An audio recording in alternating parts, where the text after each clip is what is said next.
Welcome to the webinar on the topic Python scripting for processing EnergyPlus simulations and Ladybug Tools. I'm Naga, currently the PhD scholar in Environmental Performance Design Lab at Technion Israel Institute of Technology. Before we get into the topic, I would like to thank Performance Network for inviting me to facilitate the webinar on this topic. I also like to thank Professor Jonathan, Head EPDL Technion, for extending his in-kind support for developing content. I also thank Dr. Gloria Piñata, Faculty of Built Environment at UNSW, Sydney, and Mr. Kanagaraj Ganeshan, Director, Integrative Design Solutions Private Limited, the co-proprietors of the examples I shall present in this webinar. As it is a webinar of short duration, I shall demonstrate the Python scripts and examples briefly. Hope we can have a platform for detailed workshop in future. The use of building energy simulations in general involves three stages. Stage 1, pre-processing, that basically involves modeling. Stage 2, processing, that is running the simulations. Stage 3, post-processing, which is gathering of simulation results. I usually clustered the available building energy simulations into three classes based on the input method for pre and post-processing. The text-based input method is the first class, and the EnergyPlus is example where the geometry is also modeled in the form of string, integers, and floats. The second class is GUI method, where graphical user interface aids the modeling and results viewing. Best example, OpenStudio in SketchUp, Design Builder. The third is the state-of-art integrated visual programming interface and graphical user interface based input method. The best examples are Rhino Grasshopper Ladybug Tools and Revit Dynamo Ladybug Tools. Now, even when we have a visual programming interface and graphical user interface integrated input method that allows parametric and computational design inputs, there are several constraints to completely automate our workflows.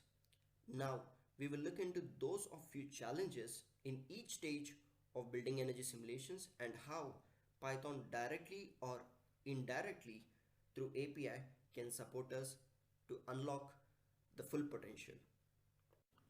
Usually, we have four categories of data to supply for building energy simulation as a part of pre-processing. Most of the complex one in it is geometry. Thanks to Ladybug Tools in Grasshopper that eased the complex process of abstracting geometric details from simple designs to computational and geometric designs. Similarly, the construction, internal loads, and simulation related inputs were parametrically enabled with Grasshopper for building energy simulations. However, Python in Grasshopper and as a standalone enables us to eradicate few challenges, few of which we are going to discuss as examples. So let us start with an example for geometry. Usually we have a lot of default Grasshopper tools and they help us to make the models, the geometry, specifically the form, which we actually use to create rooms using Ladybug Tools and add several properties at the other inputs and simulate them. But what makes Python more beneficial for the building energy simulation users is that you can actually create certain kind of identifiers along with the geometry. So why we require these identifiers and what it is? So this is one just example I'm going to give here, because most of the times when we generate rooms, we try to give certain kind of nomenclature to it because we need to multiply those rooms. We may be requiring to multiply those rooms and they are having certain kind of set properties that you want to assign specific to that type of rooms. So nomenclature here becomes quite important to set the identifier. So nomenclature becomes a key to set the identifier so that you can recognize the type of the room based on the identifier. So here we can see I have actually made a recipe, a sample recipe, which will help us to understand. So I can actually create this recipe, but it's going to take more time because we need to discuss other components. So we go with the recipe that has already been made. So I'll be explaining in detail. So here I have assigned the room curves.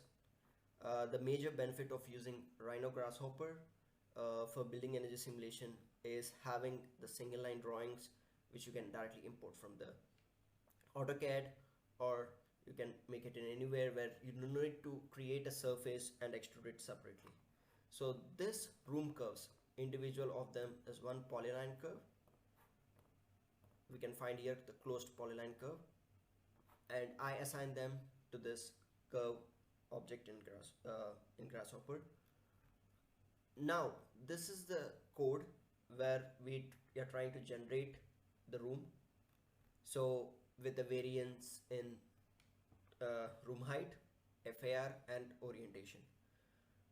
Now we may have things like default Grasshopper components that we can all just need to provide the extrude option to the curves that also can actually get us the extrusion. Just I need to supply the curves, the base, the curve or a surface, and all I need to give is which orientation I need to increase the height. So whatever the height I'm providing here, I can actually increase the height as per my wish, as per the requirement. But why we are having this kind of specific Python code? As I mentioned before, when we generate certain kind of rooms, so I know there is this room, southwest room, northwest room, south room and northeast room. Based on the cardinal direction, I had a nomenclature for these rooms, and with increase in FAR, yes, I have a move component available in the Grasshopper, so I can use the move component to iterate the multiply the floors. But what about the room names? So here we are also supplying the room names in the same sequence as we provided the polyline curves, and this room generator Python script for the room generator helps us to generate the room names with respect to the FAR. So let us see the script in detail. So first I use before going deep into the script, we can look into this library. So you can call any of the Grasshopper default components that can come along with the installation. You can call them using this library ghpythonlib.components. The components are the one we call on the canvas as comps. So most of you might know this, and people who are unaware of it can actually get to learn here. So this components, you can call whole of this components like comps dot the keywords. Let us say I want related to point, or I know the construct point option that is available, construct date, construct point. So all of this I can call, and when I just hit the first open curve bracket, open curve bracket, then here you can see in the help below, as my cursor shows, you can provide the x coordinate, y coordinate, z coordinate and inputs, and you can see what is the output that it can return. Sometimes you need to be bit observing here, because some of the components have more than one output. So let us say when you have something called a move component, right? So in move we have two things that returns, the geometry and the transform. In canvas also, when you call the move component inside, you can actually observe, you give the geometry and translation, that is the motion, geometry and motion as inputs, and you have the geometry and the extrusion, like the transformation data as outputs. The same way you can return. So just by using indexing this as you do it in the dictionary. So generally when you use the functions inside this Grasshopper Grasshopper Python, sorry, we actually get for this kind of move and other kind of components, we get a dictionary, and you can use the geometry and or the transform. These are the key names, and you can index the data what you want. So in this case, let us say I want to have a geometry, then I can use after closing it and index only the geometry. So I can extract from the dictionary the geometry, whatever the variable I assigned to. So it's just a small introduction, and in addition to it, we might need to discuss for the beginners, like whatever the names you can provide. So you can directly call a Python component onto the canvas. It's available in the math tab also, and you can just add the variables, the input variables, the output variables, and you can rename it as you wish. But so the inputs, next time when you want to call it in the script, you should have the same case and the same, even better not use spaces or anything. Use an underscore when you give an input and output name, so that when you call it in the script, you don't have any kind of issues. The other important thing for the beginners to note is you right click. Let us say you might have a item axis, you have a list and a tree. So list is a 1D array, and a tree axis is more than a one-dimensional, two-dimensional, three-dimensional array that you have. So based on the input you are providing, in this case, let us say I have the room curves, and the room curves, when I hover on the component, input component, the curves, I can see that there are 4 locally defined values. So there are a list of values that need to be provided. So what I have done here is just provided the list axis when I named it like room curves, so that whatever the data that comes in, it's in the list. So the text can also be in the form of list. So in panel, you can actually call for the multi-line data, provide the room names in the nomenclature, and it's again the list axis. Then we have again the item axis with respect to the values, but here you can see this is an integer and this is a float number. By default, if you don't provide anything like a type int, then obviously what it happens is it assumes as a float. But sorry, by default it assumes as no type hint, and when you connect some values, it assumes as a float. And whenever you use in a for loop the variable name, input variable name, if you want it as a integer but it assumes as a float, then it throws an error. So we need to be careful over here. If we have an integer, surely we are going to use it in a for loop, while loop, for loop specifically, then we need to call for a type as int. So better always try to be specific of the types that we want to call for the component for the future repetitive uses of the script. So coming to the outputs, here I'm expecting to have a room geometries based on the inputs provided. So room curves names have been given to set in this thing, but with respect to the change in FAR and orientation in this example, so I want to have the geometries of all the zones. Let us move back to one FAR and the room names with respect to that. So the code is simple, that you set a logic, you have Python, you have the knowledge of Python programming, Python scripting, then it's quite easy. So usually the Python over here is equivalent to the Python 2.9 or 2.10 version. It's the Iron Python, not a regular Python, so we can't call the modules which are outside. So there are certain kind of GHC Python and other kind of plugins that are today available, developed by various authors, and even the remote GH Python developed by MIT guys that is present in footforrhino.com. You can just visit the website, and to use any Python libraries like pandas or plotly or anything inside the grasshopper. But let us see here, we don't require any of those. So let's just look into the code here. First, creating the B reps. So I have the curves. So I need to set height, because when you need to even increase, like by regularly when you want to extrude from the curve to a room, when you even call the component, one is you require a curve or a surface. We have curves, but also we require the direction. So previously we had to set the height is a z axis. So we create a component, we call the component unit z, as we can call it on the canvas in the same way, comps dot unit z. We are using the Grasshopper Python library, and there we can set the factor. So the factor over here is this. So the room height, which is parametric, I can change it. So every time I can change it, the value of z changes here.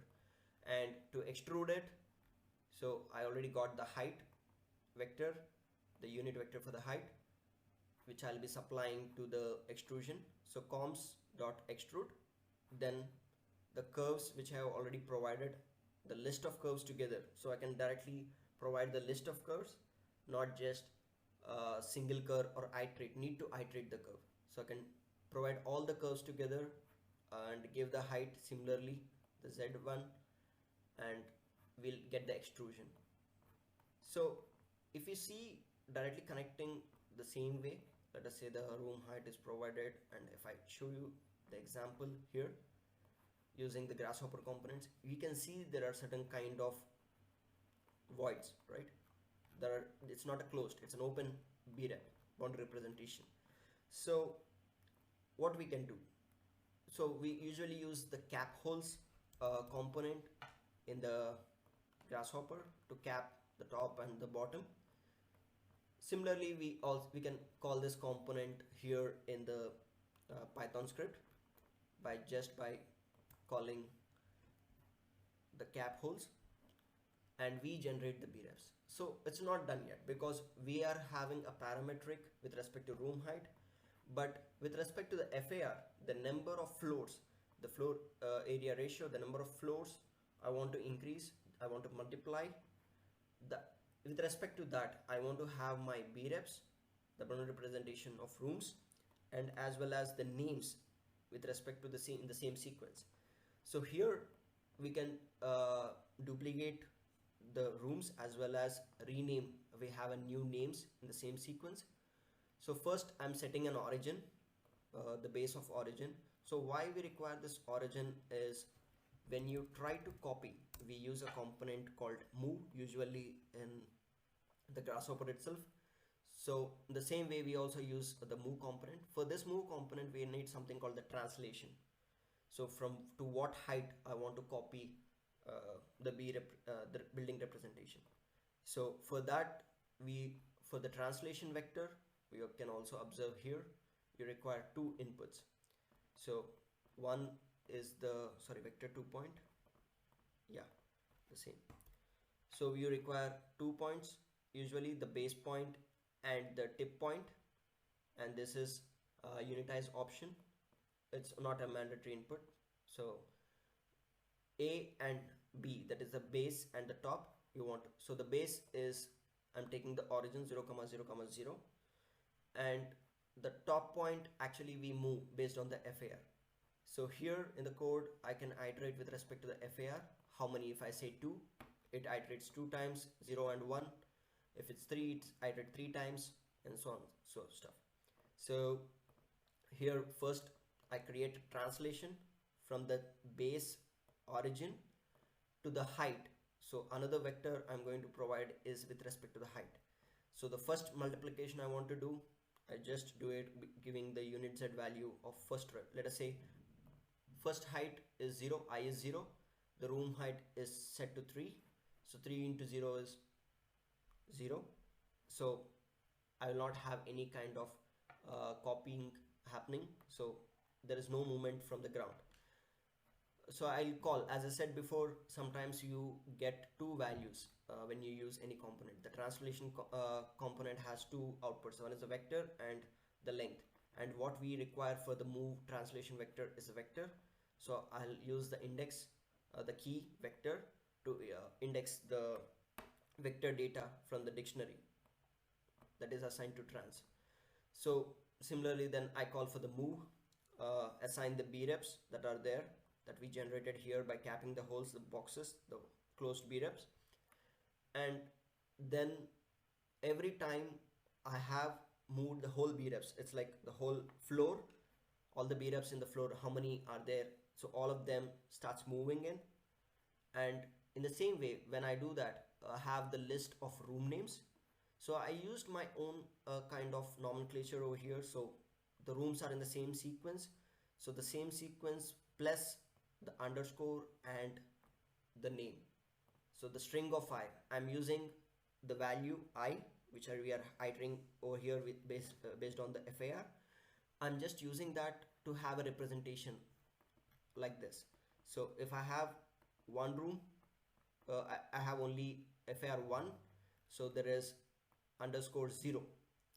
So if I have 2 FAR, so I'm increasing. So one floor I have 4, totally I have 4 rooms. Now FAR is 2, there are 2 floors and I have 8 rooms, and the ground rooms have underscore 0 while the top rooms have underscore 1. So this is how the names, so move and the names, the variable which we assigned temporarily in the loop that gathering the data, actually need to assign to an external variable, because somewhere every time when we iterate, the B-reps are going to be like, the variable is going to be overridden. The move is going to have a new set of B-reps that are going to come in. So as we do similarly in the regular Python, we declare an empty list outside the loop, and then we start using concatenating the items into the B-reps. So it's a very fundamental logic. I'm just discussing in detail only for this component, because the next component we will actually move ahead much faster. So here I created this two empty lists to gather, concatenate all the items, and when I output, it is final outputs are variable names are room geos and room names, but temporarily now I have duplicated B-reps and names. I have not yet actually generated, like I didn't output the things, and if you don't output the things, you don't see it here. So currently they are not output, so we can't see it. What we will see it right now is rotated once if I switch on the preview. Now other than the FAR, which is parametric, we also consider the orientation. It's 0 and 45. So what is the orientation with respect to the true north? I want to change. So how it's going to change? So we have a rotation. Simple way we call the 3D rotation here. In the way we can directly call the 3D rotation component, where we supply the geometry, then the rotation in terms of angles, and then we have a center of rotation, how we wish to rotate. In the same way, you call the same thing in the script rotate 3D, but these have certain kind of requirements like angle and the centroid. For the centroid part, for the center of the rotation part, I generally go by using the area component, which actually gives us the center for one of the geometries.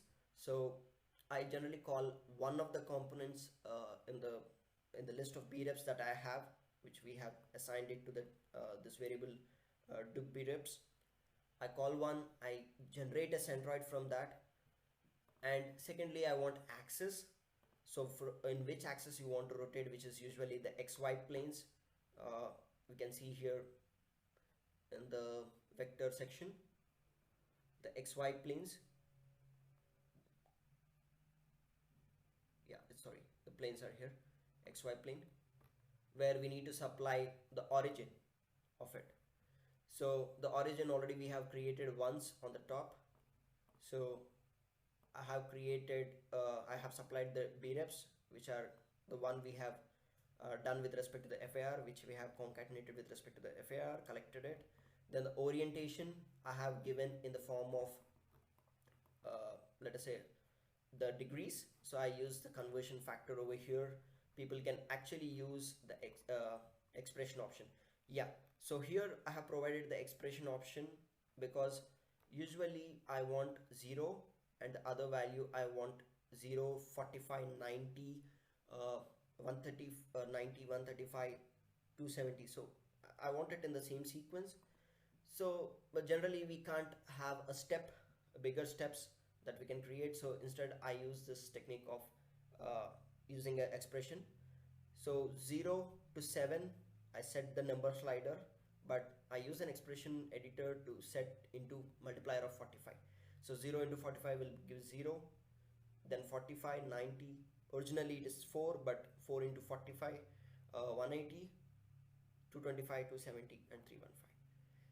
So this is the way we can set our own number slider. So that was in the degrees.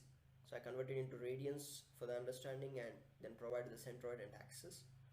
Finally, we have rotated the B rep and we have the names list that we want to output, and the same names we assign the values to. So if we test it, if I switch on the preview,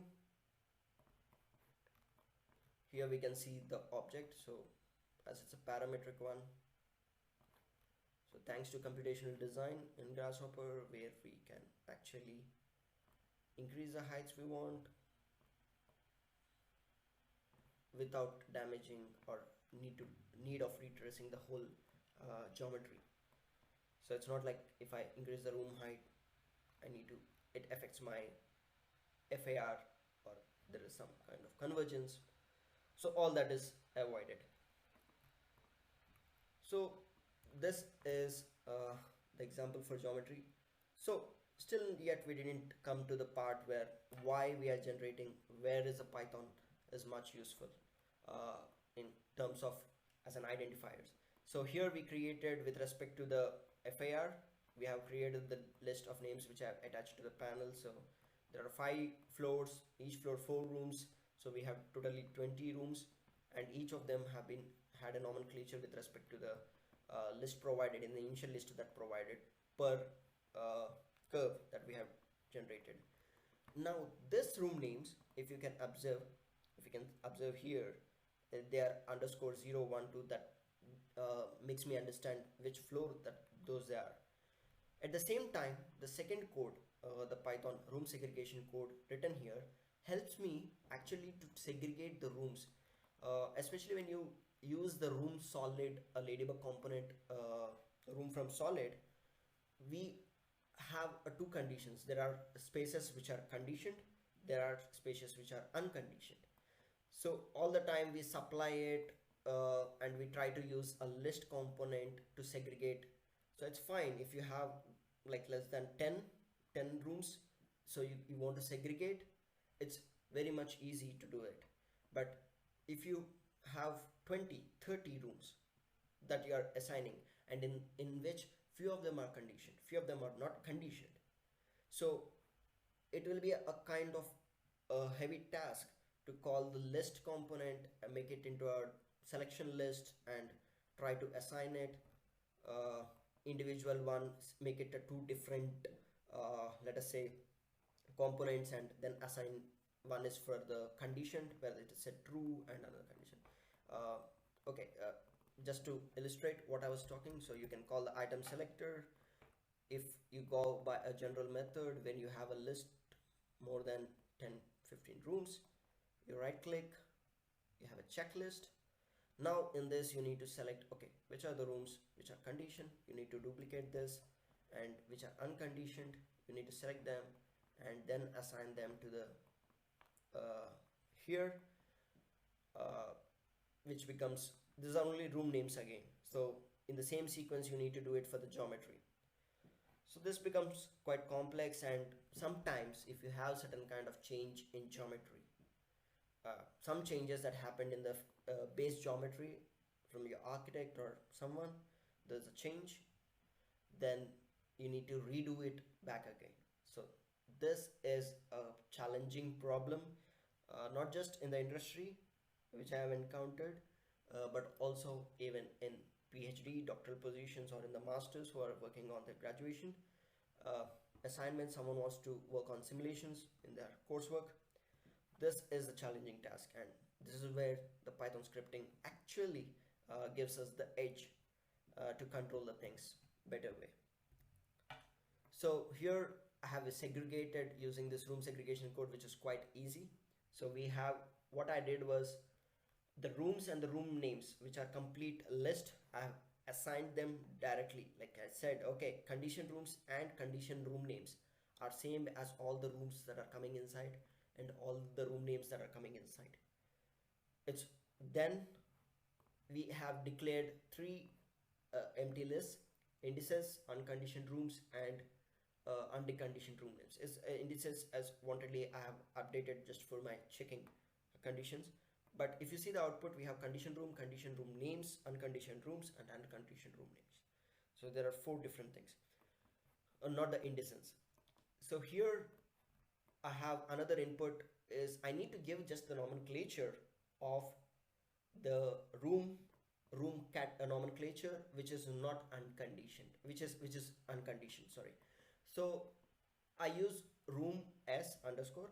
I could go by room s, but what will happen is in the string selection, string similarity method which we use in the script, we'll discuss this soon, the room sw fall in the same category. So when I say is there a room s in this list, then it will identify all the room sw and room s, but I want specifically room s only.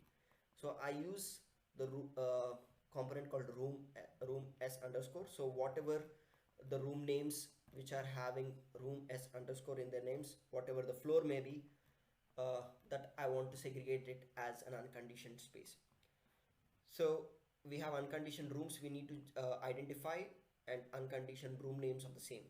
So we loop it for unconditioned and unconditioned, so it's not like one room. I can actually make it room s, or let us take room, another one, northeast, yeah, any, and just leave it, yes. So when I do this, I can actually have two two iterations. One is first the room s and the room ne. So I'm iterating the name from the list, and then I'm iterating every room name given in the list. So first, in the first loop, I get room s underscore. In the second loop, I'm iterating. Once I get the room s underscore, I'm iterating all the room names. While iterating the room names for I in room name in enumerate room names, I'm actually searching if this string is in the room names. So whenever there is a room s underscore 0 or 1 or 2 that comes in the first loop, then automatically it will be appended in the empty unconditioned rooms list, and the name also will be appended to the list, and then I'll be actually removing from the main list of conditioned rooms. So I'm appropriating the lists right now. So here the reason why we declared all the rooms as conditions in the initially is because we want to remove it later. So parallelly we are appropriating one two lists, and we are creating we are appending the unconditioned room list. Then we remove it and we start adding it in the second sequence. Then when I called for the room northeast underscore, that means when the second list comes into second name comes into picture, again the same for all room names that are iterated, I'm actually getting the data in, and I'm segregating, I'm adding the unconditioned rooms that comes along into the unconditioned rooms list, and condition is the same. So in this iteration the sequence remains constant. When I remove the names from the list, from the conditioned rooms list, or when I add it, it will be in the same names category, so there will be no issues. So when I say room sw underscore 0 as a first component, so the brep, the boundary representation, the closed brep is actually the same. So it's a perfect identifier, so there is no issue with the sequence of how the breps are assigned in the list and how the names are assigned. The sequencing will be the same. So once I get it, now it becomes much easier for me to segregate the rooms uh, in and out. So here it's more of the outputs what we get, we can observe here. So when I change it, okay, right now I have given the room S and room NE. Let me bring it up so we can see this together. And if I suddenly change, let us assume the team says no, only room south is what we want to have as unconditioned, not room northeast nomenclature, then automatically the list gets updated, the rooms gets updated, everything in a single uh, manner, automatically it gets updated. So this is the potential, this is one of the examples I can give you. Severally, like you might have faced several other issues which I may not have experienced in my practice, or I may not have experienced in my research work. You might have the problems. Now you can use a similar methods, you can contemplate your methodology with Python and address them. So now we assign them and then we use a solve adjacency, then we have this parameters apertures by ratio. If I want to say preview on, it not at all affects anything in terms of geometry. So there is no more any issues. So if we have the BRAP generator, it is appropriate the names that we assign, because once the room names are assigned later, the nomenclature, generally we leave it default, and Ladybug generates its own names criteria, like based on given criteria it generates the names, but specifically giving the names will actually help us to view the results or call for the results in the simulations. Because if you call every result n, you're going to generate a very bigger SQL, and you want to go for parametric, you're going to actually generate not just gigabytes of data, but you're going to get actually the terabytes of data, which is going to be very humongous to store in a system. So naming is most important for the further processings. And even you can use the same technique, especially when you want to assign any programs based on the nomenclature of the room. You can use the room segregator, you can just change some parts of code, lines of code, and you want to assign specific program to specific category of rooms. Also, this is one of the approaches you can take it faster. So let us now move towards the construction and internal loads inputs, how Python can actually potentialize us, enable us to do much more complex objects in the simple way. One is that when we actually try to simulate a mixed mode buildings, let us assume we have a mixed mode buildings and the program types are different, or the construction type is different for a glass or something. If it is different, then we need to actually select and assign this kind of objects. Yes, we have a room segregator here which can do that right now, but what about when I have a different kinds of list of programs? So thanks to Ladybug Tools, now today you have a HB JSON objects where you can store all these kinds of construction and program templates, and you can load them later. And you can see here we can later load them directly into the Grasshopper and assign them back to the Ladybug Tools. And this becomes much easier when you're largely working on ASHRAE and or your national code compliances, where you need to simulate and show the whole building performance compliance. So in this example, I'm just showing an example how you can actually select the category and residential, and actually from the list of objects in the sets you have, automatically they actually get identified, so which need to be assigned. So which of the construction set to be assigned, and which of the kind of a program that need to be assigned for the respective objects, the rooms that you want to apply the construction, and the program. And it is a simple, just a 4-line code script that you can just hit it, and here I didn't go for a string assessment program where I was doing previously the string, whether the string matches here, then we are separating it. Here it's a very simple thing. I have a list of objects in the same sequence. Whenever there is a residential that is being called, I'm saying that it is a third object. When it comes to the construction, it's a third object in the list. And when it comes to the or program, it's the second object in the list. So the code, the second object, as simple as this. Because the once the JSON file is there, the sequence will remain constant what you load into the Grasshopper.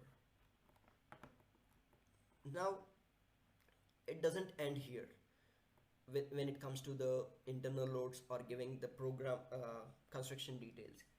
Many times, like even I experienced this in the initial days of me working in integrated design solutions, where we had this problem of every time we need to actually open uh, the Excel files, we need to actually write two times. One is providing it here in the Grasshopper, and the second one is somewhere we need to store it in the Excel for a faster referencing of the inputs.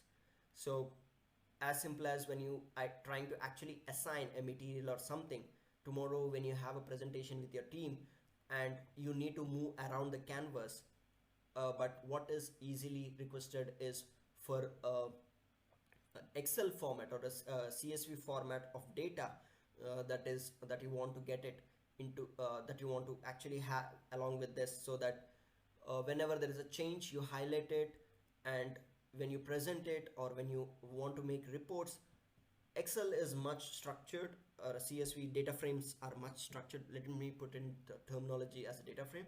So data frames are much structured and easily understandable because it's more visible in the table formats. But we used to encounter, although we used to do the double work with providing here the inputs and there, sometimes we used to miss it. If we make changes in Excel, but we don't make the changes in Grasshopper. Similarly, we make the changes in Grasshopper, but we don't reflect it, and many a times it leads to again reiterations, and it's like errors. 2 to 3 people need to invest their time to check if the values are correct. So this is the major challenge that, and not just in industry, but the same thing also we experience with in academia. So PhD, we need to discuss with our guides. The graduates need to discuss with their guides, and sometimes there are discussions on this with the results with respect to the inputs versus the results.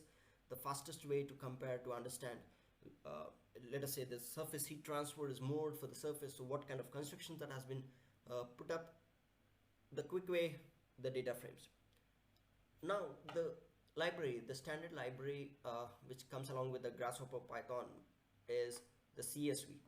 It's a standard available library, default library available in the Grasshopper Python, where you can actually create your data frames, simple data frames that you want. For example, here you can see this small sheet, example sheet I have made, where I need to give a construction name the same way I need to input in the Ladybug Tools when I'm creating certain kind of constructions, rather than directly loading the direct one from the JSON sets. When I'm having certain kind of discussions here, yeah, when I'm having certain kind of discussions over here, I just create the same list. Sorry, so let this put aside for a second, and yeah, so I need a construction name that I need to define it. So you can have your own construction name. Then you have a requirement of thickness, conductivity, density, specificate, which are mandatory inputs that you need to provide. So all this in the same sequence, like each column represents those values that we need to input, and it's a simple CSV program code that where you can actually open this path, that you can supply it here the way actually you provide the HBJSON files where they're on your computer. Just you can hover on it and you can read it. Then each of this column, now I here represents the column number. So when I say 0, 1, 2, so it's a first column, second column that I have, and each of the construction names, so whatever the outputs I'm providing here, so it's a construction name.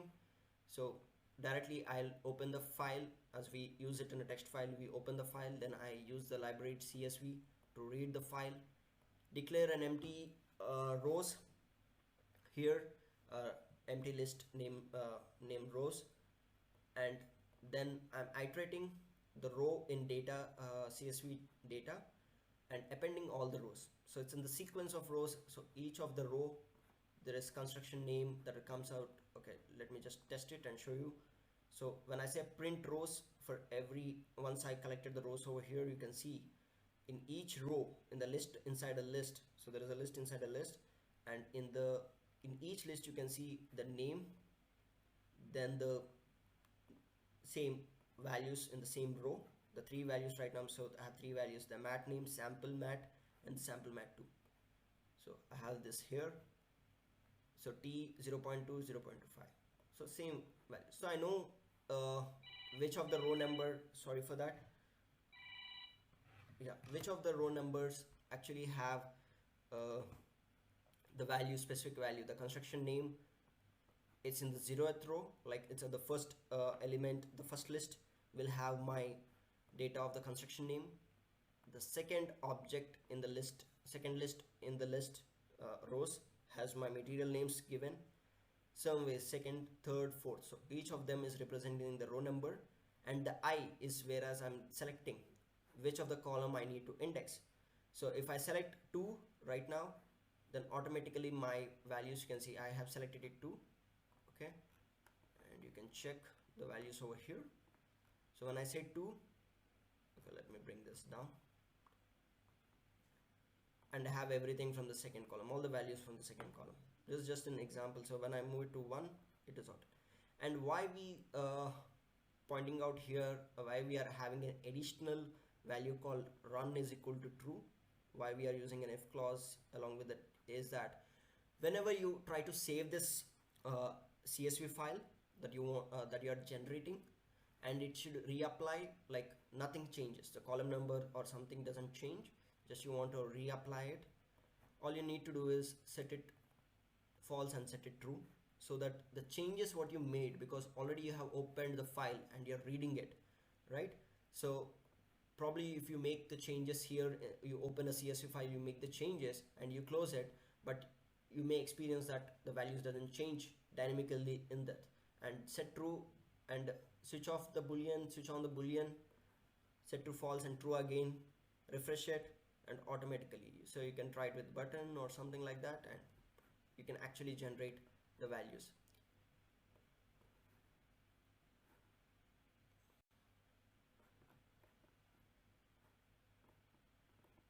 So that's it for the program and construction input part. So now when it comes to the simulation part, the Grasshopper Python majorly is helpful in creating the folder. So we actually do not try to use this component in the model to OSM, input in the model to OSM, that is a folder.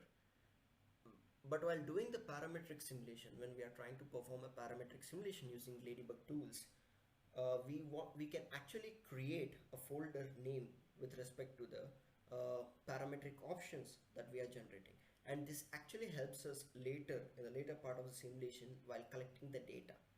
So here let us take the example of the changes we made for FAR and orientation. So these are the two parametric inputs that we are having. So the GH Python script over here, so which actually takes the type, FAR and orientation. So we have also the type which we used it here in the, let us assume this can also be one more parametric, that is the type what we have, the residential or the commercial one. So we have the type, then we have the FAR and orientation, and the base path that we have. So we often do with a regular Python, we call the import OS, the operating system library in Python, and we can finally join the paths, like when I select a directory using the file path component in and supply it to the script, I can join it with the name with respect to the type that I have selected, which is a string, with using an underscores as a breakers of the string, then FAR, the floor area ratio. But here the floor area ratio by default over there is a number, so either if you leave it default, it will come as a float, so then there will be an error saying that you have a float, you can't attach a string to a float. So then you need to change it to the string option, better to change it to string option. So the number slider here when it gives to this part of the code, it is an integer. For here it is actually a string. And then we have the orientation, the string, same with the orientation, so we can set the type to the string so that we don't encounter any kind of errors while concatenating a string with various forms of strings. So when we have base path and the type, and automatically here's an example where it generates this thing. So whenever I try to change, let us say here, let's bring it here, and let me say from residential, I want to move it to office space. Automatically the name changes here. So we can try it here also.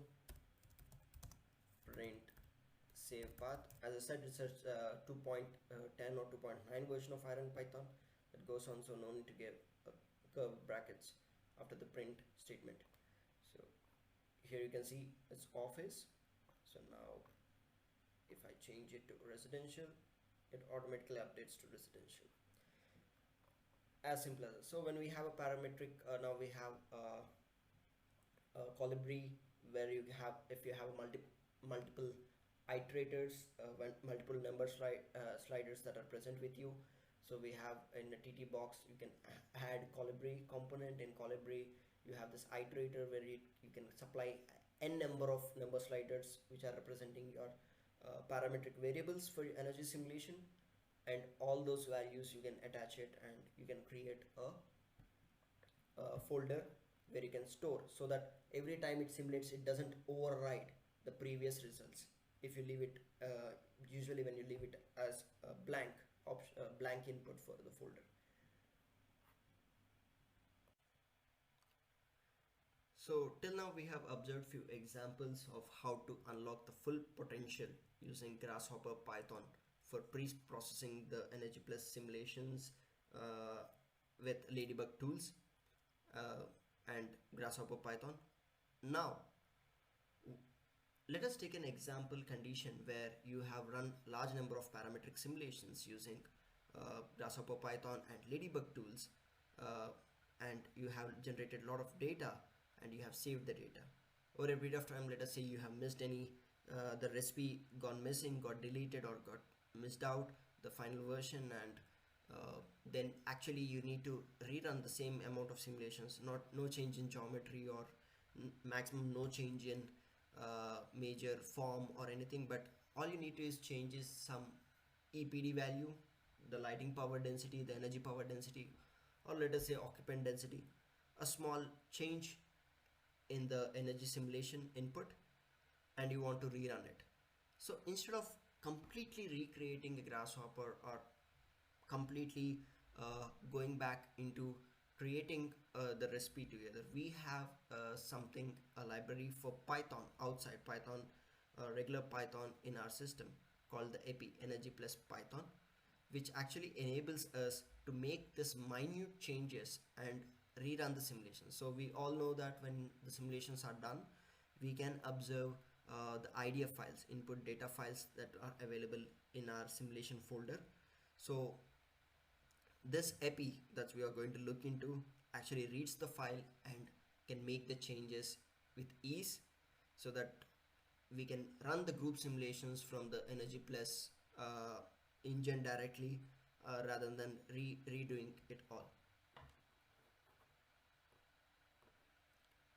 So I would like to thank Santosh Philip for creating this amazing library for Python, which can actually read the API, which can actually read the IDF files and edit the inputs in the IDF files, and then simulate it and even read certain kind of values even after the post-processing work.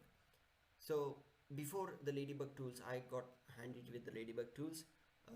EnergyPlus Python used to be my go-to weapon, where I need to change any inputs related to the construction or inputs related to the programs. It was much easier, and even using this the same API for one of the policies which I have worked on, the research to which had to done 2 lakh simulations where I need to change the different scenarios of envelope with respect to the nested combinations of envelope, scenarios with respect to the profiles, the user profiles. So epi helped me actually to take one base idea file and generate a lot of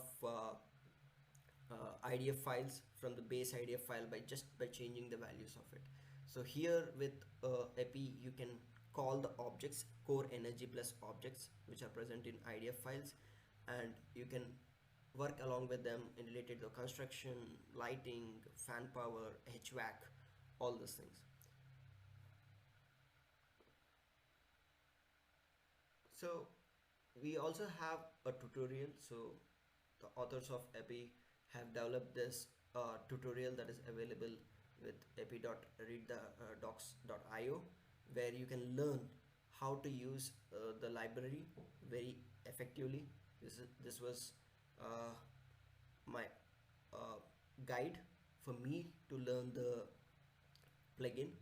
So how to, starting from the basis of how to open the idea file, read the idea file, how we can print the data, we can manipulate the data, add or subtract the objects in the idea file, manipulate the fields in any object in the idea file. So all those examples, along with, if you are very beginner to the Python scripting language, then how to learn. So the very fundamentals that would be required, like lists or something like looping, for looping, lists, and other things. So all this is available here in the tutorial they have provided. So here comes one small sample Python script using the epi we have created. Here I just wanted to change the LPD value that was available in one of the IDF files that we have generated. So it's quite simple. At stage 1 we generally define the IDF file name which is present. Usually we put the scripts in the same folder we have, or along with the path you can provide it where is the file available currently. So you can provide it here, and along with that you need to actually provide the IDD file. So based on the version where you have generated your IDF file that you can directly observe in your system. In my case we have the here performance network, and the IDF file I just need to open with a text editor, simple notepad, and you can see it's a 22.1 version of IDF file that has been generated. So I just close this thing now, and to find this IDD file all you need to go is this PC in OpenStudio that you have installations, go to the EnergyPlus path, and here you'll find the IDD automatically.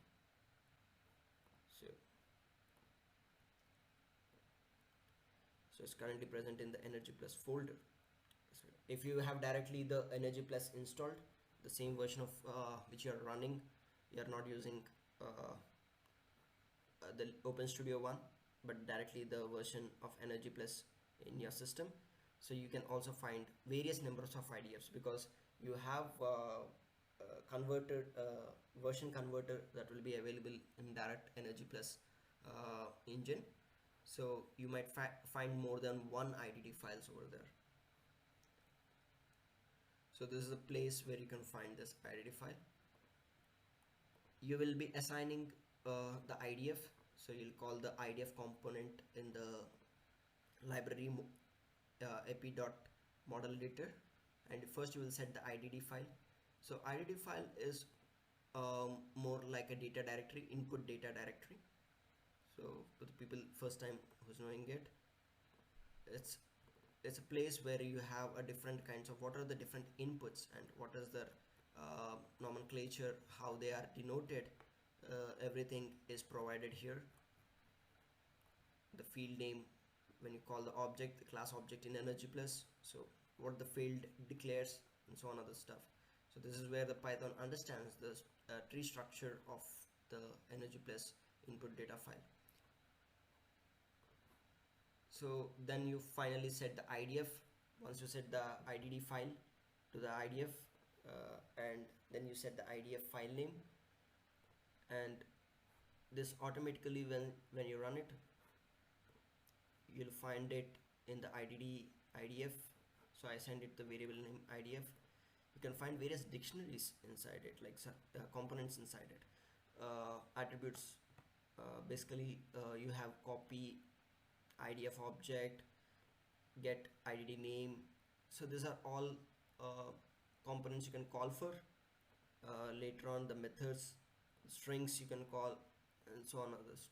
So far, like save as, you want to save as, made some changes or didn't make some changes, you want to rename the IDF file.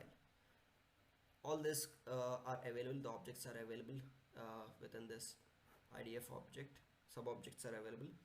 And fundamentally here I'm looking at calling the lights component, the lights class, especially if you look into calling the whole IDF, print the whole IDF structure, you can mostly find it over here, the EnergyPlus object type, the model.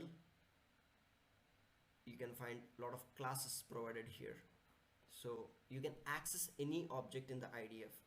So let me open the IDF itself.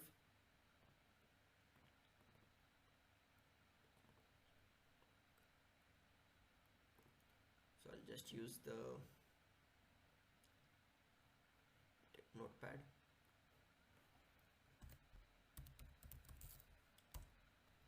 So lights are present in the schedule.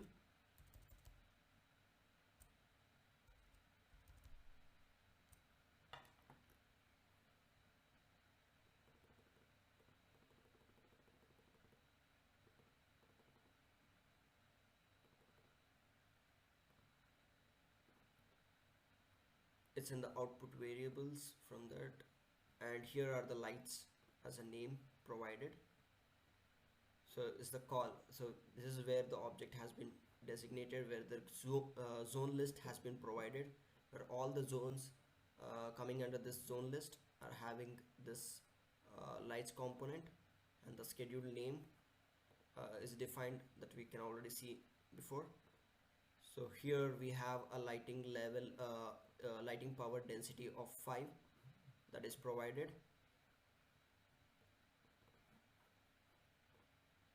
So the same object, the lights by the name objects, I can call it.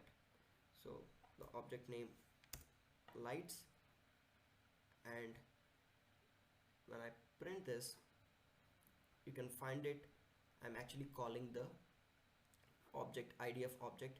So currently I have only lights mentioned, but you can call building like the name of the object. So building surface details is the name of object, where you have every surface in the model, EnergyPlus model, that attributes you can relate to it. So all this information is provided there. So there will be list. If I had lights 1, lights 2, lights 3, all would be available in this list, main list. Right now it has only one.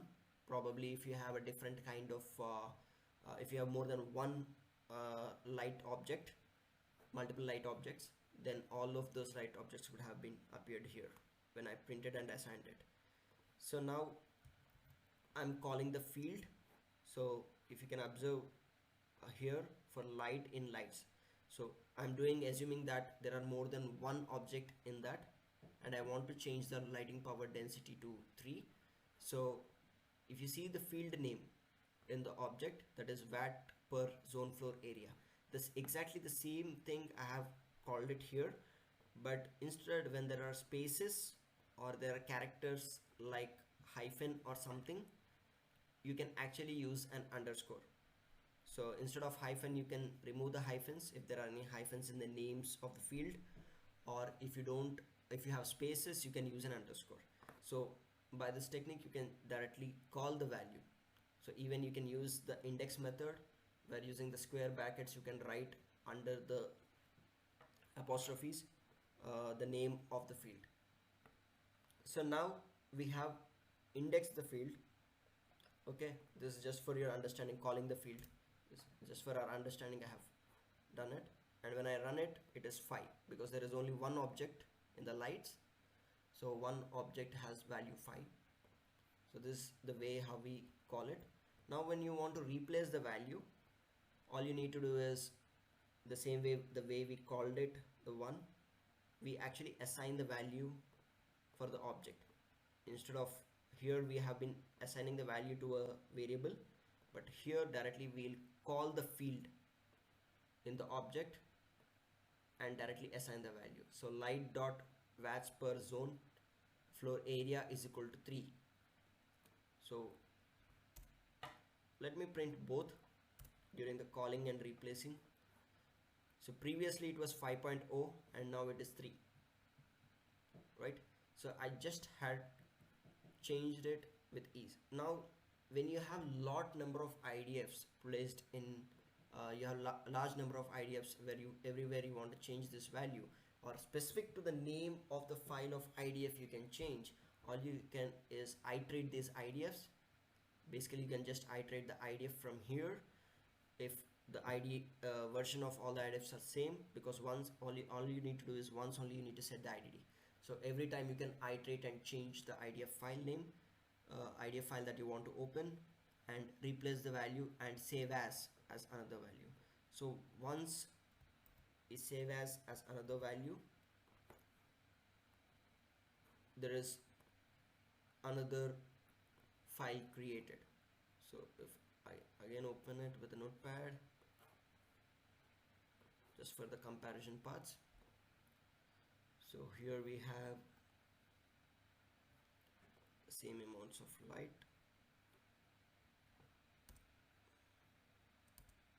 Sorry,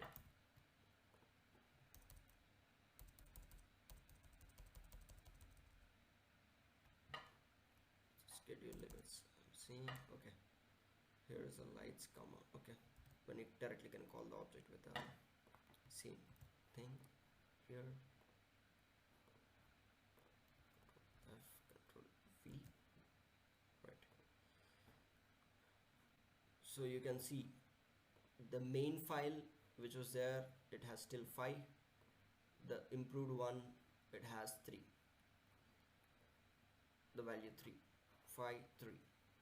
So you have two different just by changing. So you can make this kind of iterative changes. Just if you have a base file, you want to change the construction scenarios, the lighting power density scenarios, everything, just bring the one base file and alter the changes. You can make a nested for loop inside the Python scripting, and you can start generating large number of IDF files. So if you have an independent cloud, or if someone in your school is or the office is using the Rhino, all you need to run simulations. You have IDF files. You don't need to use again Rhino to run the simulation. So Rhino Grasshopper to run the simulations. All you need to have a system and basic EnergyPlus engine available in it. So let us now move towards the processing processing stage. Here, what we are looking at the processing stage. Usually when you start clicking the simulation after the pre-processing, when we assign a lot of information that is required for the simulation, we end up not touching the simulation until it is completed, and we get a notification like where we can read the results in Ladybug Tools without an error on the run component, or when you are using a core EnergyPlus engine, it says successfully, there are no errors, less errors, no severe errors, warnings, the simulation has run successfully. Then we assume like, okay, simulation is completed. Now what can Python do during the processing period? Here we observe the 3 categories, that is the construction, internal alerts, and simulation. We are having currently a large number of options like dynamic materials, dynamic smart technologies which run based on the conditions, certain levels of condition. Let us take the construction. We'll now in a few moments look into the example of thermochromic coatings, which actually change its optical and thermal properties, specifically the surface absorptance and thermal absorptance value with respect to the surface temperatures. So this surface absorptance and thermal absorptance becomes a function of surface temperatures, and in every step of simulation you need to understand that this value changes and you can't have a constant properties. Similar with the phase change materials, but for phase change materials now you have objects present in the EnergyPlus itself. So coming to the internal loads, we were talking about the smart technologies. Now let us say we have electrochromic coatings, or we have air conditioning systems which run on several other than having a room air temperature and occupancy, other than those regular things, they can be operated on several things. Let us say fan. If you operate a ceiling fan, the American Society Heating, Refrigerating and Air Conditioning, they mention that air conditioning ASHRAE mentions that you can have a certain kind of setback. If I'm not wrong, it is ASHRAE 55 standard that is present. So now in these kinds of scenarios, you want to change the wattage. So you want to have the setback in both the electric power density, the wattage of energy use, as well as you want to have a setback in temperature. So you want to see the savings in the air conditioning system, which is the largest consumer of energy. So all these kinds of things cannot be processed with a regular EnergyPlus simulation. So you need to move towards the co-simulation part.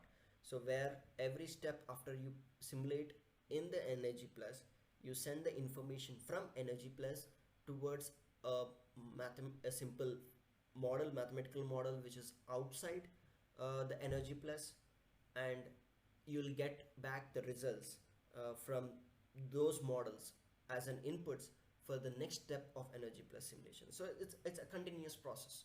So there are actually two simulations running. One is a simulation and a whole building performance simulation, that's EnergyPlus running, and parallelly there is a co-simulation running with respect to the performance. So what kind of performance or the material or a technology, what is the operational condition the system is going to be. So these kinds of information. So we have here now today from the version 9.3 of EnergyPlus, the EnergyPlus Python API, which is developed by NREL, National Renewable Energy Laboratory, which you can actually encompass the simple functions, simple mathematical functions, as also the custom models. So I have been looking certain kinds of hacks where I can bring in the machine learning models as the part of the custom models, where EnergyPlus API can give certain values to the machine learning model which has been trained, and it predicts certain values where EnergyPlus can take it as an inputs for the next step of simulation. So this is a kind of benefits, or this is a kind of what we say the potential in the processing phase what Python can give you. So this have been existed previously. You have today, even today, the MATLAB and other things to perform the course simulation. But if you see, Python is an open source scripting language that is available. So we can happily, and it's a simple language, we can happily use it. So as I was mentioning here, we have this website by NREL in the GitHub, where you can look into the whole API, application programming interface of EnergyPlus Python. So previously we used to have something called EMS, which is integrated before the EnergyPlus Python. We have API before EnergyPlus Python API. We have EMS system, energy management system, that was present. But EnergyPlus Python is a much better. We'll discuss what is the difference and how it changes in terms of what the benefits EnergyPlus Python API can give over EMS system. But if you look at the both of the systems, it's similar. So you use EnergyPlus runtime language for EMS objects in EnergyPlus. Here we can directly use scripting, Python scripting language to call the APIs to get the API. Specifically, you need to look into these two APIs in the EnergyPlus Python API, runtime API and the data transfer API. So runtime API is when you want to initiate the co-simulation, when you want to initiate the sub-simulation, what you want to do.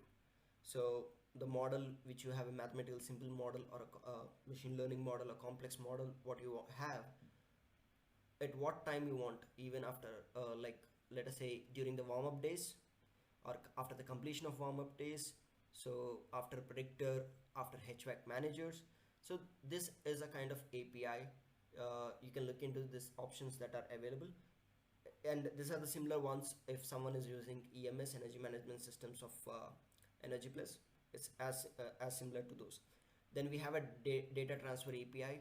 So in again in energy, when I draw a parallel to energy management system in EnergyPlus, we have sensors and actuators, but here we have something called sensors handles and actuator handles. So what are these handles? Where we get the information of certain object you want to call as a sensor, certain object you want to call as a actuator. So how you going to write it, we'll be discussing with an example further. So before we move, let us try to understand the practical application of this EnergyPlus Python API. So this is one of the paper we published with Dr. Gloria from School of Built Environment, University of New South Wales. Here we had a study based on one of the characterization study done on thermochromic coatings. We have actually made a model, a mathematical model. So it's a very simple model where we had based on this characterization study performed, published characterization studies, we have had this curves. If you see these lines, the blue one is the solar absorptance and the orange one is the thermal absorptance, and this is the behavior of that material, where if it is less than 25, the solar absorptance is 0.7, then the surface temperature is 25, less than 25 it's 0.7 is the solar absorptance, and 0.9 is the thermal absorptance. Also when we have more than 35 degrees centigrade, it's again constant, solar absorptance is of 0.3, and thermal absorptance is of 0.4. Now in between, when you move from between 25 to 35, the process of changing the solar absorptance and thermal absorptance varies across. So it's a gradual process. Usually when you use energy management system instead, like because we have a static solar absorptance values and thermal absorptance values usually given in EnergyPlus. Energy management system object of EnergyPlus can actually vary these values, but you need to have an if-else statement over there. So if the value is greater than 25 and less than 27, so and so value. So you can't write for every point decimal, like for every real decimal number present between 25 and 26. You can't actually give individual value in if-else if statements in the EnergyPlus runtime energy management system object using EnergyPlus runtime language. It becomes much complex. So usually people go for a bin method. Bin method is like they take between 25 and 27. If the value is the same, the solar absorptance is somewhere 0.65 and thermal absorptance is somewhere 0.85. Now it has a problem. When you kind of create bins, you actually either undermine or overmine the performance, because here if you take a bin, here you are overmining the performance. Here you take the bin, you're undermining the performance for these temperatures between 25 and 25.5. Let us say if you have most number of days where your surface temperatures is clicking between these two, your total performance of the material, you are trying to completely undermine it. So this is a scientific issue that is going to come out if you if you go for energy management system based like changing the performance values of the material, for this example at least. So this was the one thing we observed where the Python API becomes much powerful. So here the same model we have scripted in Python and we provide it into the IDF and we ran it. Not just a simple materials, but also we can make certain kind of a complex models. So in EnergyPlus is not only just for the heat transfer calculation, but heat and mass transfer calculations. We can also switch to the HAMT mode, where we can get the mass transfer, the amount of condensation that is happening. So what is the water level of the surfaces that is going to be there. So this information is much important to study something called the mold growth. So my friend Shamik has always this kind of interest he wanted to do the study on the mold growth, and we were not having enough amount of resources to purchase costly existing tools that were present to assess the mold growth. So what we have done is we try to get the actual models from ASHRAE as well as the Vatanen mold growth models, where certain kind of factors can be simulated in EnergyPlus in HAMT mode. So in this paper that is available online, we actually model this in Python EnergyPlus API using the API, where at every step the information of the heat and mass transfer variables were supplied to the Python class, where the Python class had the ASHRAE and Vatanen models, and we simulated it and tried to understand. So in the warm and humid climates, especially Mangalore, the place the study has been conducted, so how the recommended the material recommended by the code is going to have a threat with respect to the mold growth. So this is one of the interesting studies we have performed. So let us try to understand the Python EnergyPlus Python API with a small example. So here I wanted to model it. I have taken one IDF file and now I'm using the EP launcher because there are several objects I need to showcase to you in this IDF editor. So in this IDF editor you can find the Python objects. There are several fields related to the Python objects, and the Python plugin system class is available here, and there are several objects to it. So first one is search paths. So search paths is where if you have certain kind of simulation running, it adds your current working directly as a part. Then you have your input directly to search paths, like any adjacent Python file you're adding and it is somewhere else, you're calling the main PyEnergyPlus. So PyEnergyPlus, what you're going to use, the module, the library inside the Python is not a built-in package of Python, or you can't install it like through pip or something. So it is available with your installations, EnergyPlus installations or the OpenStudio installations in the C folder, either in the C folder OpenStudio or in the EnergyPlus if you have installed the EnergyPlus core engine. So then you have the instance, so you can just give a name to the instance, then a module name. This is what, so module name is the one is a Python file name that you are going to save. For example, here the Python file I have here is processing_o2. So this is the Python, this will be the my module name that is present, and then you have a class name. So the class name, if I open the Python code, the class name will be the name of the class you provided inside the module. So then you have the variables that you can define, specific variables, internal variables you want to use it in the Python scripting. Then you have trend variables, and then you have output variables. Output variables, if you want to have, if you generated certain kind of specific variables that you want to call, you can define the global variable over here and then make it as an output variable, and after that you can supply it in the output variable component here. Specifically you have the output variables here. Yes, So here you can call for the output variable that you defined it in the Python output variable, Python plugin output variable class. So these are few of the Python plugin class in the IDF section, IDF editor, that you can just provide in. And now let us just look into the another file which I've made the changes.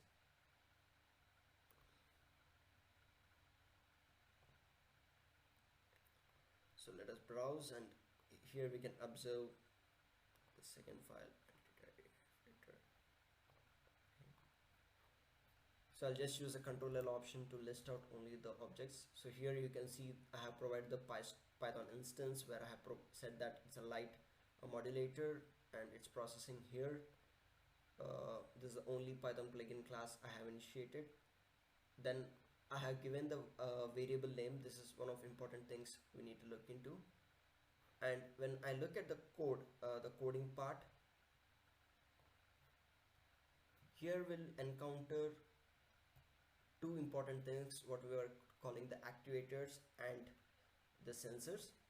First, when you initiate the class, you need to initiate the first stage where there are no handles set or anything. That is the initial start point where you are going to run the simulation. So here I said this module will be activated on the begin time step before the predictor is going to get into picture. So first I define the handle names over here so that every time my class get called for from the EnergyPlus engine. So you can't run this module outside. So you may create the module here, but the EnergyPlus engine actually runs it during its runtime period. So here we initiate the class, and when we define the runtime API. So as I said before, now when you set the handles and they are when your hands here are not set, the first time when you are activating the module class, here we are trying to set the handles. So in this handles, this is one of the handle, the TSR underscore handle. So this is related to the variable handle. So this is more of a sensor handle. So based on which my action is depend on. Okay, so this is a sensor handle. So we call it the API. So it's a data exchange API call. So we get the variable handle over here, and here I'm calling specifically surface window transmitted solar radiation rate for a specific surface. So you can find the specific surface over here. I'll go to the building surface detail as it's glazing. You can see ZLZO, that means it's a glazing. So I'll go to the fenestration surface detailed option here, and actually you can go for the south. It's in the south, right? So this is the one we were looking at. So I'm actually trying to change the lighting power density based on the amount of transmitted solar radiation rate for this glazing that is present in that specific zone room S in the ground floor. So this becomes the sensor. Now the question is how we are going to know which are the sensors that are actually available for the specific IDF file we created. So once you create a basic IDF file and you just run it you just run the IDF file, and actually we can get something called the RDD file. RDD is the results data directory. So you can actually open the RDD file,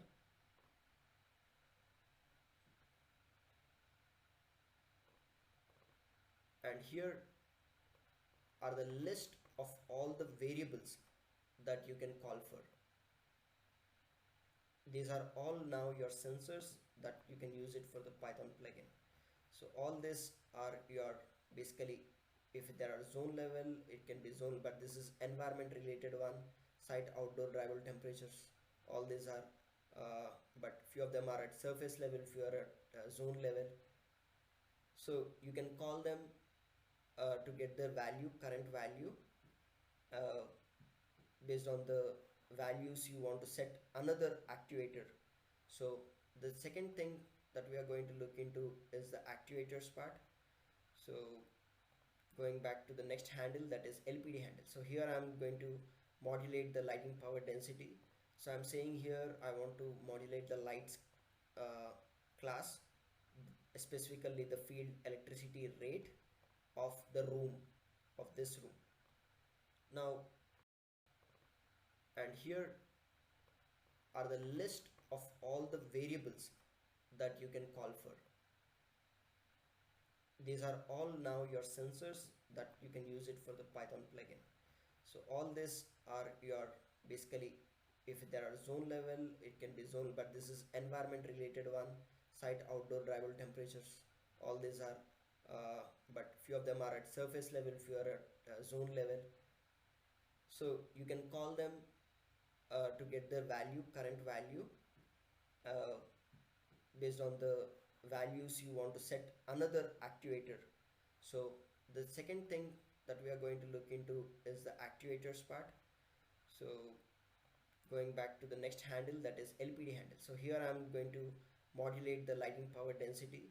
So I'm saying here I want to modulate the lights class, specifically the field electricity rate of the room, of this room. Now, how would I know this information? So what are the actuators available? So when it comes to the sensors, we said that result data directory provides us the information of the available sensors.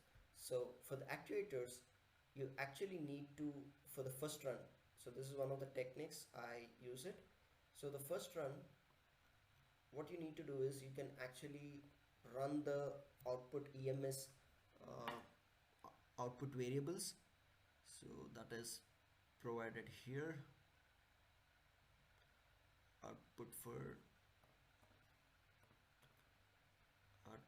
energy management system. Yes, that's here. So you require something called just a second, EDD file, which is EMS data directory file, to understand the actuators that are available specific to your IDF file. So to get this EDD file is not generated usually. However, the RDD is file generated for every simulation run. So EDD file, if you want to get the EDD file, EnergyPlus data directory file, all you need to do is activate this output energy management system by selecting a new object and set the value to verbose, all the three values to verbose, and just make these changes and run the simulation, and you will find this EDD file being generated. So now if I open the EDD file with the notepad,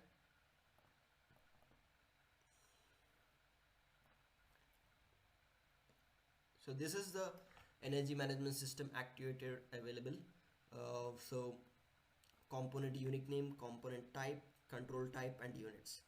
So if you observe clearly, you can also morph the weather data here. So outdoor drivable temperature, dew point, relative humidity, diffuse solar radiation, and wind speed. That means with Python plugin, if you can actually read the real-time data, you can actually use EnergyPlus engine for the digital twin.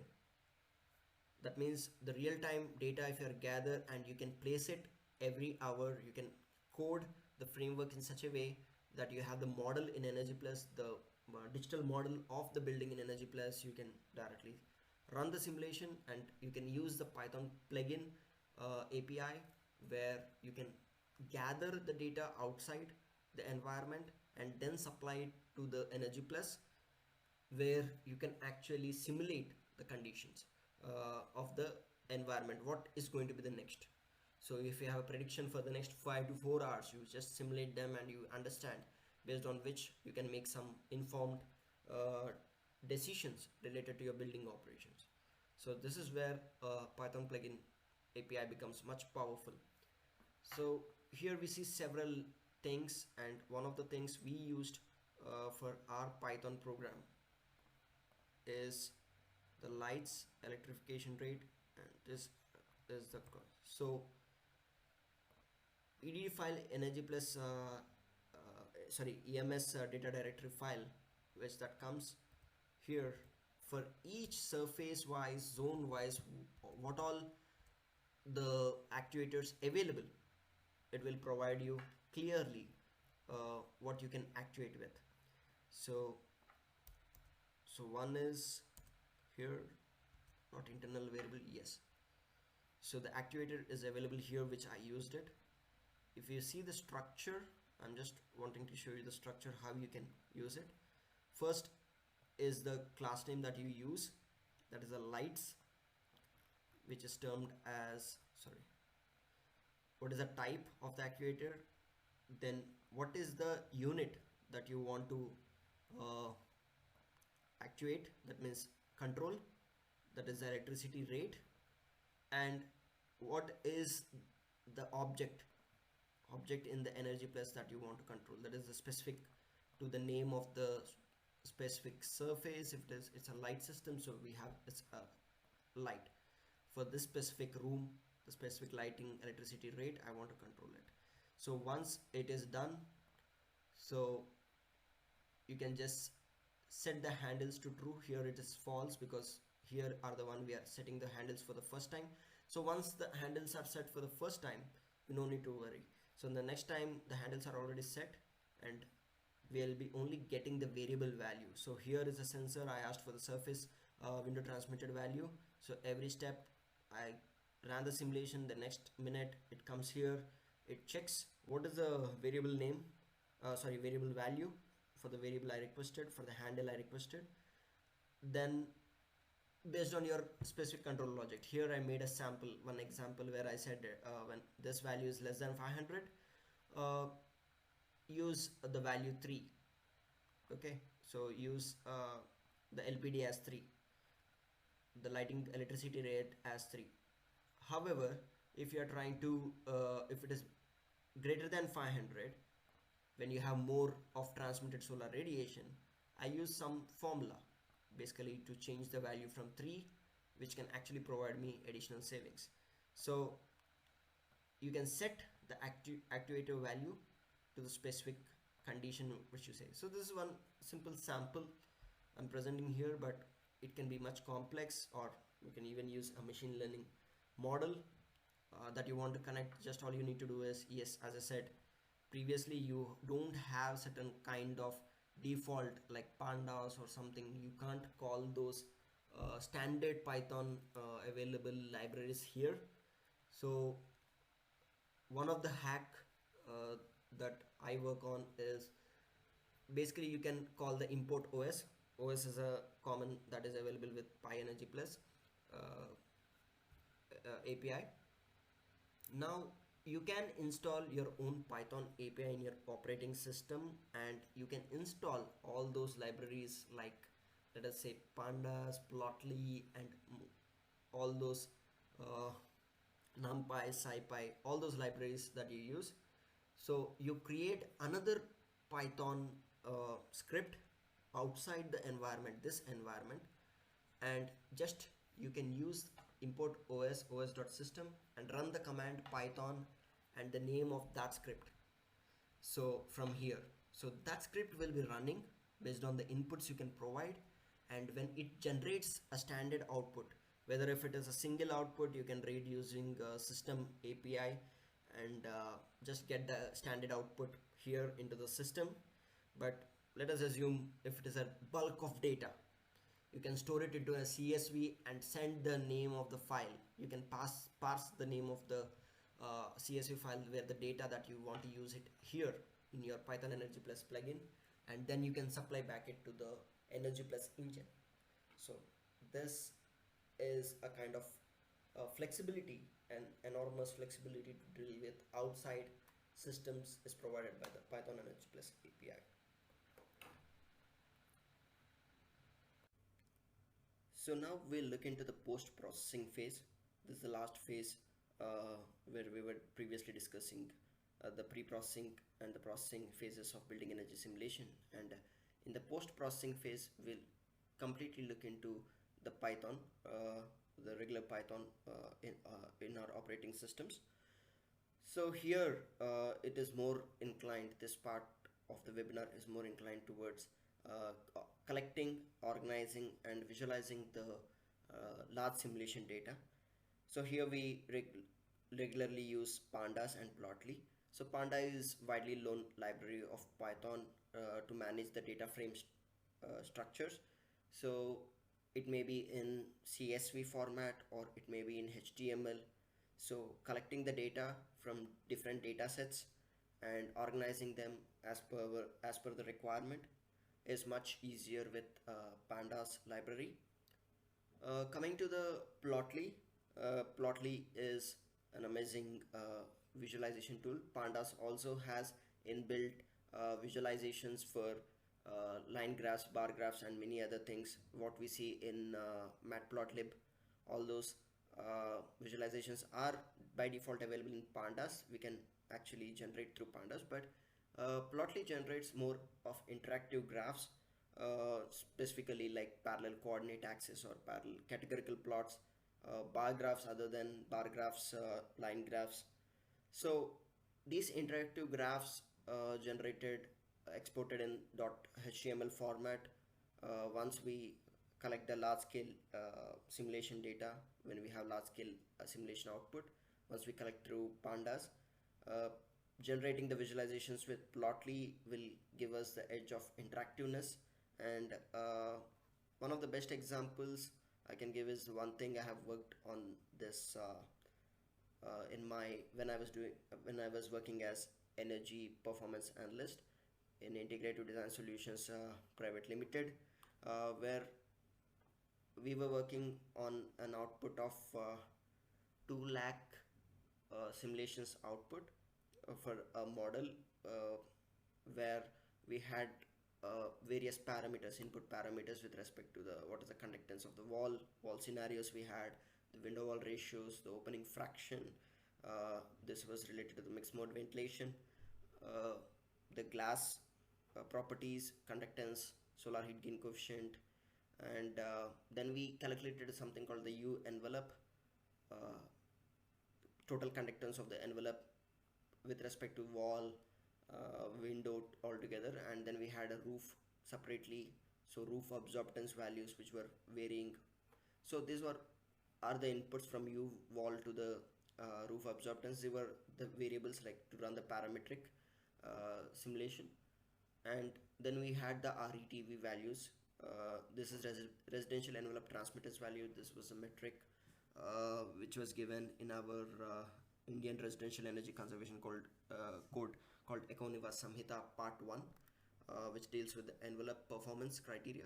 So RETV is the metric over there which we started to calculate based on the inputs we gave for the simulation. And then we calculated the annual sensible gains in the simulation output, and this based on the COPs, again variable COP options we have given in the simulation, we got the cooling EPI. This was an example. I'm showing this as specific example. The reason why is because this is more interactive. Actually, when you have multiple variables for parametric simulation, and you want to know the sensitivity from front to back or back to front, like for example, let us take the cooling EPI. So I want to know for a given building of this many combinations, if I want to achieve a cooling EPI of this much, so what are the available options in the scenario, like in the design. At the same time, when I go from the front to back, start to end, I can look into when I have this kind of U wall committing to this level, actually trade-off, I'm trying to do some trade-off.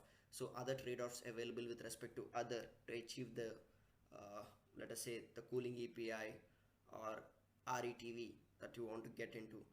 So this kinds of immediate early design optimization can be performed through this interactive visualizations.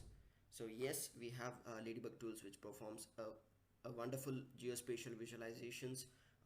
But when you perform geospatial visualizations in Ladybug Tools, we perform to specific to one per simulation.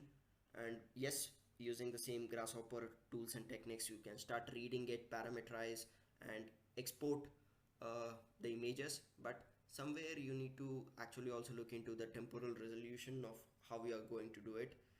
So with this custom visualizations, you can also look into sometimes like scatter plots and other things, which where you can also deal with time series data, when especially when you're using another benefit you're looking at using with pandas is the time series data. When you have hourly data from your CSV generated at every simulation, every combination of simulation that you do, the parametric simulation, you can also change the resolution like from hourly to mean daily, or cumulative daily, or monthly cumulative monthly, or mean monthly. So it becomes much easier to target specific months or something. So pandas is a go-to library for me at least. So now let us look into an example how this simple programming can actually gather us, collect us information, and how you can easily plot with few lines of code. So here on the desktop I have some sample data. It's like a simulation of 10 parametric simulations that have been conducted recently with a combination of for the residential type, for courtyard form, and 0 here represents the orientation to the north. 10 is the east-west setbacks, north-south setbacks between the buildings, and 2 here represents the FAR. 0.3 is the window wall ratio, and 0.9 is the window opening factor. So these are the parametric simulations, and the first 10 simulations were only iterative with respect to the window wall ratio, window opening factor, and the FAR, as you can see. The rest others are quite not completed, and they were not taken into account, I would say, to show an example. So we are only first going with the first 10 outputs as a sample data to collect the data as well as plot the data. So here is a sample code. So probably most of the people who are aware with Python, like the first thing they learn is pandas mostly, because nowadays everyone wants to be data scientist, data analyst, and pandas is the go-to library in Python. Now if you see the plotly express plotly library with express we are using over here, and even to generate and also to export the interactive graphs. First, as usual, we assign the path where the results are right now available in the desktop sample data. So here we can observe these are all the directories, and now once I enter, I can use the import OS option.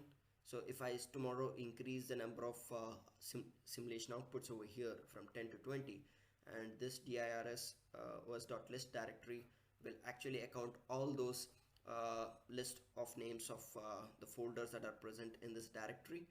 So right now if I can look into the variable explorer, these are the names, all the 10 folder names that are present in this results directory, so sample data directory. Now the next part is, usually we can't generate because most of the times my Python file is outside the it's not present inside the results directory path. So directly by giving the file names, just by the folder names, directory names, it's not going to work. So I need to attach the path, the base path where this folders are available. So then I actually use this directory paths create, attach the strings using the OS path join option. So here we can observe the directory paths. So compared to the directory and directory paths here, so just join the strings together as you can see here. But if you observe the simulation runs, so this was taken from the Ladybug Tools parametric simulation run. I want to focus on the HTML file and complete EPI. So this is my target. So I want to go to the HTML file which I open, and I want to target the only EPI, only this value, total site energy value I want to get it in the simulation. So as I want to collect this from every simulation output. Now the benefits we were discussing, that the pandas, using pandas here, so the pandas can open most of the outputs that is generated by the EnergyPlus. One of the things is the HTML file in it. It can also read the SQL file. It can also read the CSV files that is generated, not just Excel files. So there are several data frame structures, or the tree structures that the pandas library can read. Now when we have the directories with path, an additional thing we need to perform is also attach the sequence. So this sequence which I highlighted on the screen, so once I enter into the residential courtyard, it is like another folder which has the same name, EP with no CFD, which is a name of the simulation I gave to the model to OSM. In that, again, OpenStudio is the only folder I have, and in that I have run, and every table output has the same HTML file, has the same name. So these are the three common things. So EP with no CFD, OpenStudio, run are the common directories to be opened, and the file HTML file name is quite common for all these directories.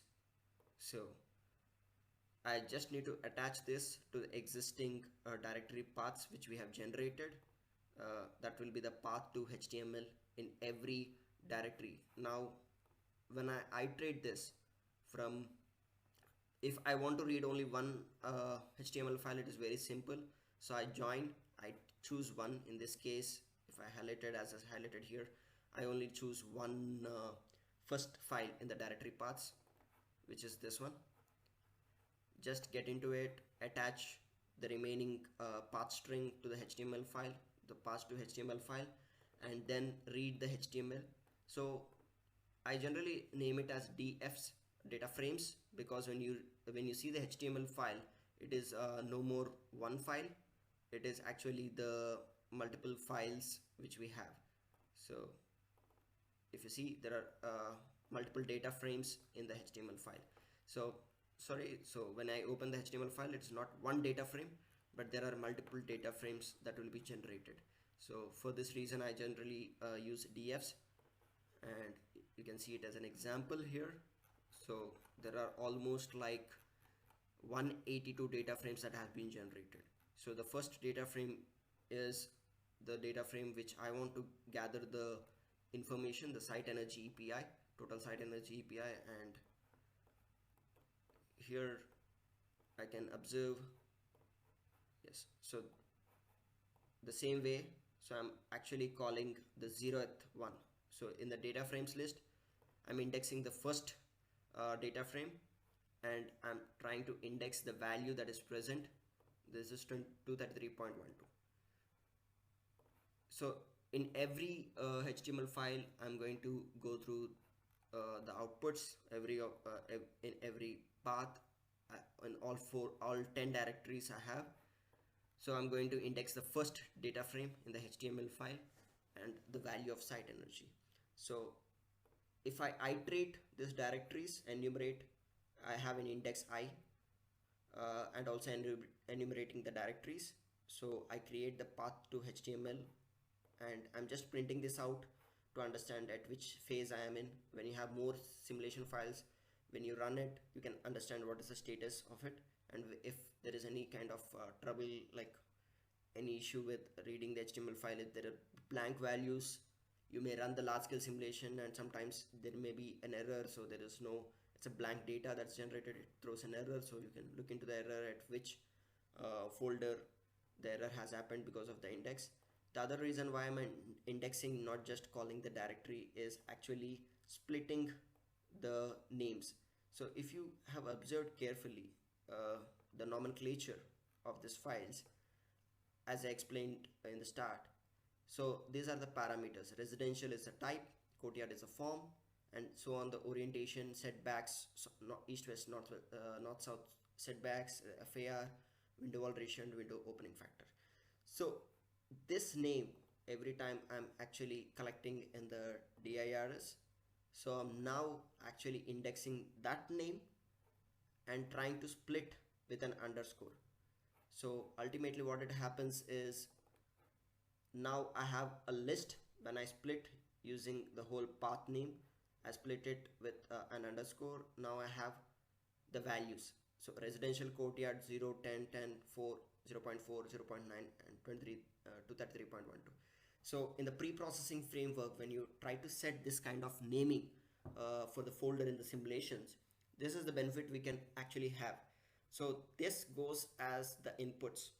These are actually the inputs, and in your data frame that you're going to create, other than the API, you don't know for which API, so for which simulation, combination of simulation you have the API. Now having this kind of nomenclature for the folder, now you can just split it and add it as a part of your uh, data frame. So now I'm appending the values. So first I'm creating a temporary list by splitting it. Now have a list. To this list additionally I'm adding the API value, and I'm appending it to something called a data empty data list that I've declared in the start before looping in all the directory paths. Now I declared a columns. So each of the data I'm storing in the data list here, I'm declaring what is the first column, what is the second column data information, third column name, fourth column name. So it's like type, form, orientation, and end is the API. So this thing now I can create as a new data frame, new DF.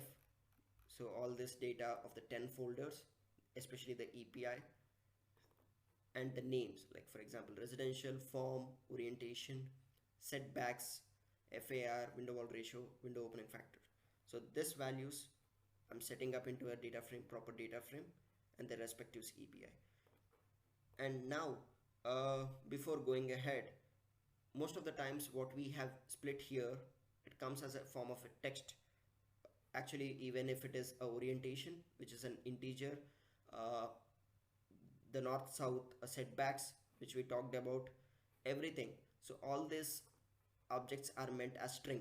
Now they are in the type of string. So residential, and other than residential and courtyard, the rest other things also should be in the rest should be in the form of float or string together.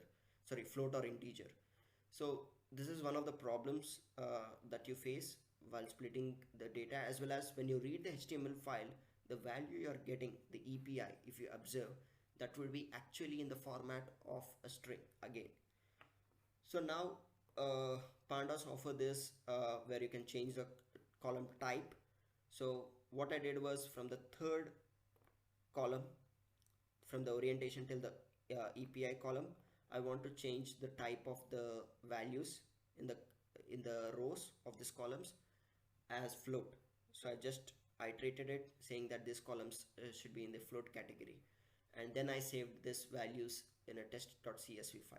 So you can look into, we can access it later. So saving this next time like reduces when you want to actually generate a new kind of plots or something. You don't need to rerun the whole collection data, because 10 or 15 it doesn't take much time for the folders, but you have hundreds and thousands of simulation outputs. Again, it takes a lot of time to collect the data and organize the data. So even in the simulation, even in the spider python.